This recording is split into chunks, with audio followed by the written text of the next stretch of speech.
So let us look at consent in medical practice. Okay, now we are looking at this one, consent in medical practice. So basically consent, what does it mean? What does it mean first of all? Okay, so we're looking at what? Consent. And we're looking at now the definition or what exactly consent is. Now consent means agreement, voluntary agreement, free and voluntary agreement, approval, permission for compliance of some act. Okay, so what will you say it is? It is a approval, it is a agreement, it's permission, free and voluntary it should be for compliance of some act. Okay, now two or more persons are said to be consent when they agree upon same thing in same sense. Okay. Now, reasons for obtaining consent. Let's look at reasons for obtaining consent. To examine, treat or operate upon a person without consent is termed assault. If you don't take consent and do something, it is assault. Okay. Even if it has been done in good faith, in law it is assault. Interesting.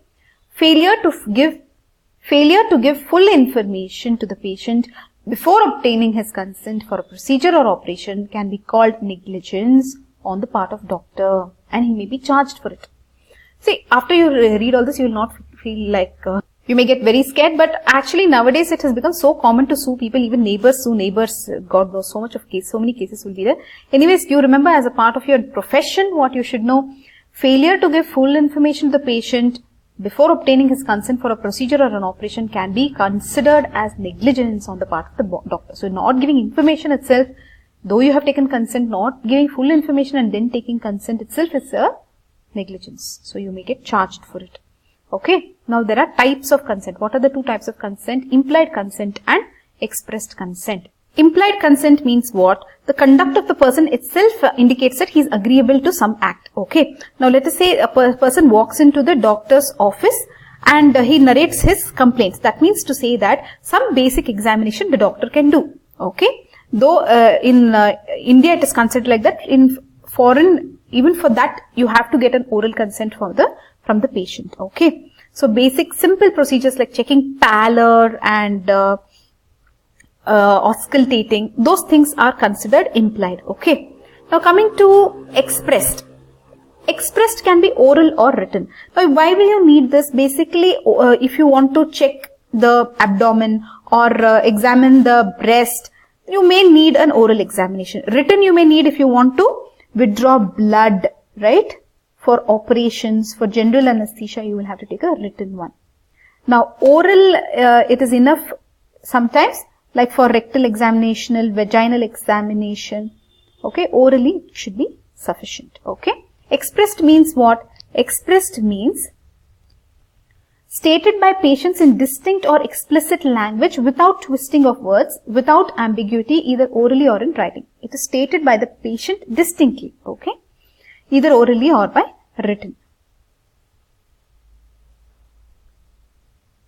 Okay, so you have understood, if you want to draw blood, you will have to take a written consent, okay. If you want to do some surgery, if you want to do some procedure on that person, if you want to give him general anesthesia, all that you have to take written permission. Okay.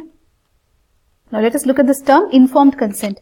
Informed consent is consent obtained from patient after explaining him details about reason for taking consent. So you are explaining some details to him and then you are taking consent, that will become informed consent. So in informed consent, there is a small aspect here which seems like you are telling him the reason for taking consent also. You are explaining him the details and also telling him the reason why you are taking the consent. Some informed consent, that is okay. So what and all you have to tell him here? Alternative procedures, what are available, risks and benefits, right? Then what is the chance of success? What is the chance of failure? Then what is the risk if you don't take the treatment? What is the type of treatment you are proposing? All that you should tell. In this ingredients, what and all you will be there, what you are going to do, what are the alternatives available, what are the risks, what are the benefits, what are the chances of success, what are the chances of failure, what is the risk if you don't take the treatment, what is the risk? All that will be the ingredients. Procedure, what is the procedure for informed consent? See, now we told you the ingredients of informed consent. What is the procedure? How will you take it? Full disclosure to patient or the guardian of the patient. You should explain it in their own words, okay, in their own language, right? So basically, to the patient, if full disclosure may lead to apprehension or fear, so therapeutic privilege is there, you can limit his disclosure, okay. If patient refuses to give consent, then informed refusal it is called as, okay. It should be recorded, and even this should be there in writing, that they have refused for the treatment, informed refusal. So both of it you have to write here, informed consent and informed refusal, okay. After you told him everything and he refused, then it is informed refusal. Now what are the exceptions to consent? So if it is an emergency, it is exempt to the consent. Section 92 IPC, okay, section 92 IPC, in medical emergency it is exempt, okay. Which emergency? Medical emergency.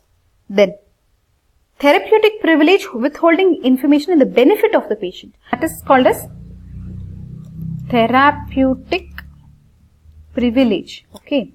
There is something called as therapeutic waiver, but this is decided by a competent person, okay, not by the doctor himself, by some other competent person, okay.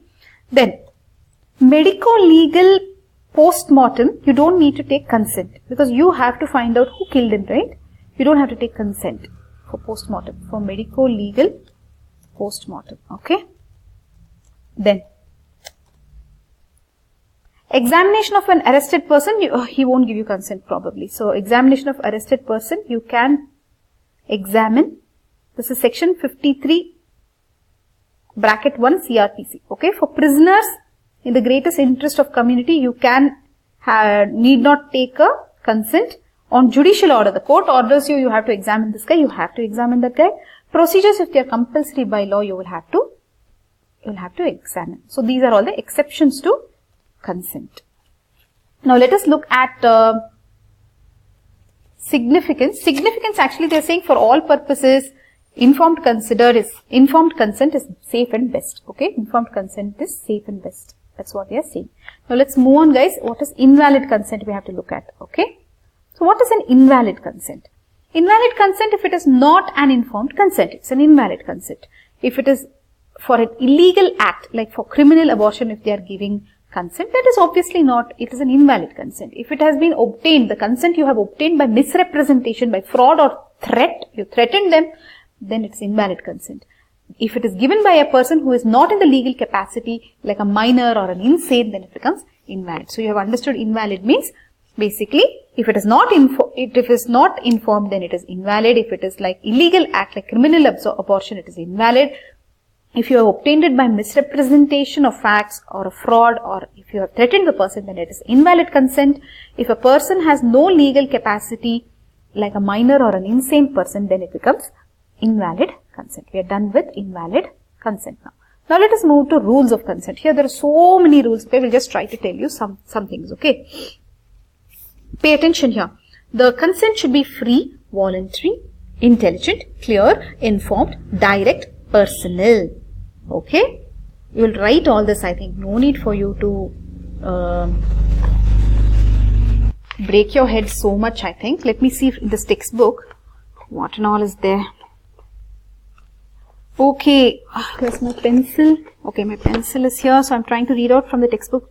So this consent should be specific. These words are important. It should be specific. It should be in proper form. It should be in the language that the patient understands. Then it should be taken before the act, not after. Then he has the rights to refuse, remember. Then, okay, same things you repeat here, okay. Child below 12 years cannot give consent. Consent of parents or guardians should be taken. Child below 12 years, okay. Then, if there is something called as loco parentis, that is, at that particular point of time, if parents or guardians of child are not available, then the person in charge of the child, like example, a teacher, can give consent. That will become loco parentis, moving parent, right? Loco parentis. So all these terms you'll have to write here. If you're doing something in good faith, without consent, it is not an offense. However, better take consent. Okay, that's what they are saying. Okay, in medical emergency, it is excused. Section 92 IPC, medical emergency you can give without consent. However, better to take consent. Okay. Then in comatose patients and unconscious patients, if police officer requests or if it is consented by friends and relatives, they are saying all that. Okay. Consent is not required for vaccination if the vaccination is compulsory. Okay.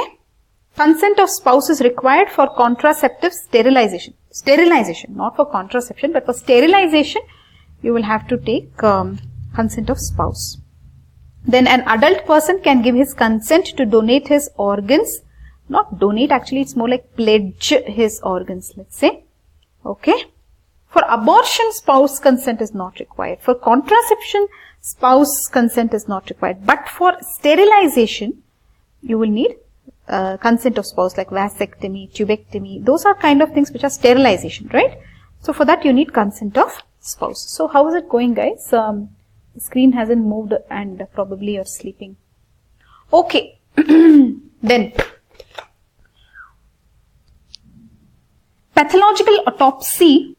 Guys, any autopsy, if it is a medico-legal autopsy, you don't need consent. If it is medico-legal, you don't need consent. Okay.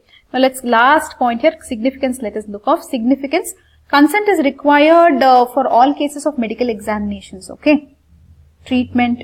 It has become an integral part of medical practice. It is mandatory and safe for physicians to take consent.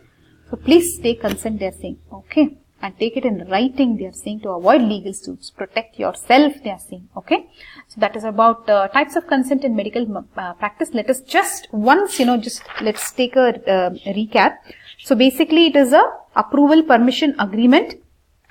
It should be free and voluntary. So basically there are two types here, implied and then expressed, which can be oral or written. Informed consent means you will explain everything about it, alternate procedures, risk, benefits, chances of success, risk if you don't take the treatment, procedure, etc. And then finally, if they don't agree, you will take informed refusal.